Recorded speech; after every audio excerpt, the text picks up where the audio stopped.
bonjour à tous, bonjour à vous, donc Alexis Corbière. Bonjour. On le disait, dans 2 semaines, les élections législatives. Pour l'instant, il n'y a pas vraiment de dynamique chez les électeurs. Plus d'un électeur sur 2 à peine se dit sûr d'aller voter. Et votre parti, on l'entendait il y a quelques instants dans le journal, recueillerait 15% des voix. Où est passée la dynamique de la présidentielle, notamment en faveur de Jean-Luc Mélenchon ? Elle est là, croyez-moi, on fait campagne. Tous ceux qui sont dans la France insoumise, qui nous regardent, doivent se dire il exagère un peu parce qu'on mène une campagne dynamique. Je ne dois pas parler de mon cas personnel, mais quand même, on a fait des belles réunions encore récemment. Et on est loin des grands meetings qui réunissaient 40 000 personnes. On se souvient du meeting de Marseille. Évidemment, on n'est plus du tout dans cette ambiance-là. On est quand même la 5e République, fait que l'élection présidentielle est vécue comme l'élection phare, évidemment. Cette fois-ci, il y a 577 campagnes. Mais en même temps, il y a quelque chose qui est là, qui est présent.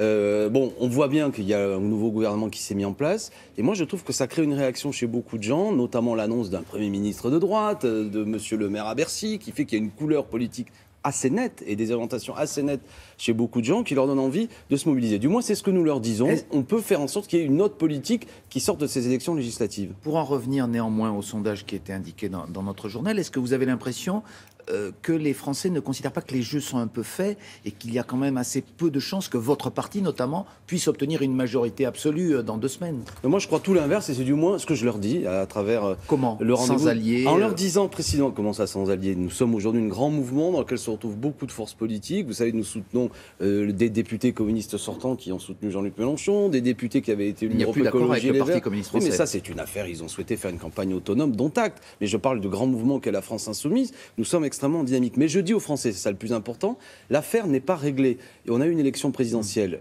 assez incroyable dans la vie politique, qui est l'explosion d'un champ politique traditionnel, des partis, les 2 piliers qui ont tenu la 5e République, je pense au PS et les Républicains, s'effondrent pour ce qui est du PS, extrêmement lézardés pour ce qui est des Républicains. Selon notre sondage. sondage. Et on peut faire émerger un nouveau monde qui n'est pas dans les orientations que nous propose M. Macron, qui sont celles de la droite ou la continuité du gouvernement Hollande. Donc vous confirmez le propos de Jean-Luc Mélenchon, qui est de dire qu'aujourd'hui, votre objectif à la France Insoumise, c'est de remplacer le Parti Socialiste, de le liquider en quelque sorte. Mais le Parti Socialiste s'est mis lui-même dans tellement de difficultés qu'aujourd'hui, il est en train de s'effondrer. Ce qui serait terrible, c'est qu'il y ait un vide aujourd'hui et que ce soit uniquement, voire même l'extrême droite ou la droite, qui soit dans une situation de contestation de M. Macron. Il faut que le camp humaniste, progressiste, écologiste que nous incarnons soit représenté, et même, je l'annonce ici, pourquoi pas majoritaire à l'Assemblée nationale pour mettre en place un autre gouvernement. Parce que c'est le but. Le problème n'est pas seulement de bavarder, c'est comment on fait demain pour qu'il y ait un meilleur partage des richesses, une réponse écologique aujourd'hui au productivisme. La 6e République, moi j'ai vu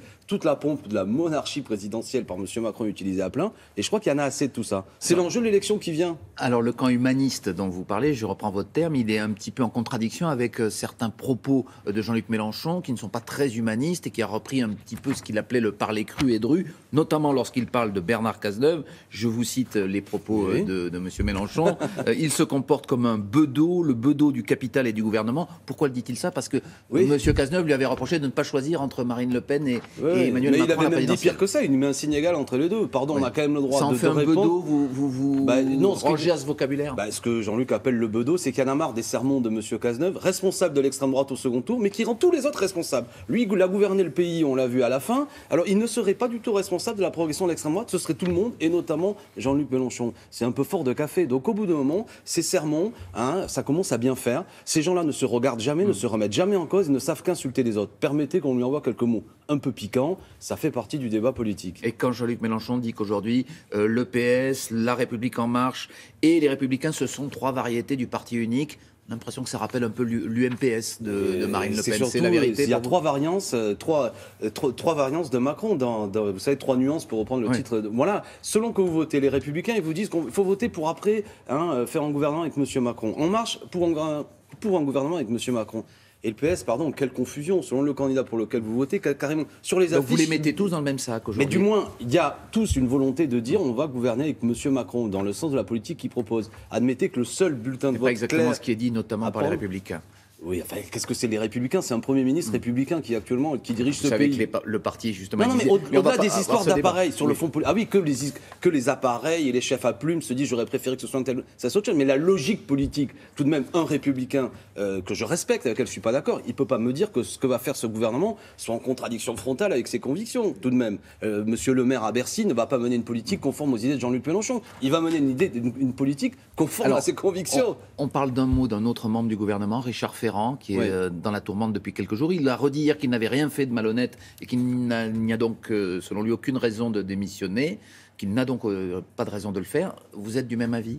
Moi, je suis très attaché aux questions éthiques. On voit bien que là, ce gouvernement qui voulait faire une démonstration avec une loi d'éthique semble un petit peu mal engagé pour le faire. Mais je propose, je vais dire la chose simplement, qu'avec le bulletin de vote le 11 juin, on les mette tous dehors, voilà, et qu'on propose... Non, mais politiquement parlant, c'est-à-dire, moi, mon problème n'est pas seulement les affaires de M. Ferrand, même si je crois que la justice doit peut-être regarder ça de près, mais surtout d'abord qu'on ait d'autres orientations politiques. Le problème de ce gouvernement, ne sont pas les indélicatesses de M. Ferrand. C'est d'abord des choix économiques, anti-écologiques, je le dis, en regrettant d'ailleurs la présence de M. Hulot. On a quand même un Premier ministre qui est proposait des lois...